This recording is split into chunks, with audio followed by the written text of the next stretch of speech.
Herkese merhaba arkadaşlar, kanalıma hoş geldiniz. Yepyeni bir video ile karşınızdayız. Arkadaşlar, bugünkü videomuzda Türkiye'nin güzeller güzeli Demet Özdemir'den yepyeni görüntüler geldi.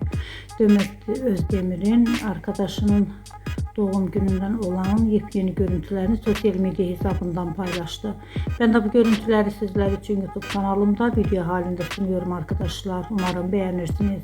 Videomu beğendiyseniz kanalımı izlemeyi ve bildirim butonuna basmayı unutmayın. Şimdilik benden bu kadar olsun. Yeni videomuzda görüşmek üzere. Hoşça kalın.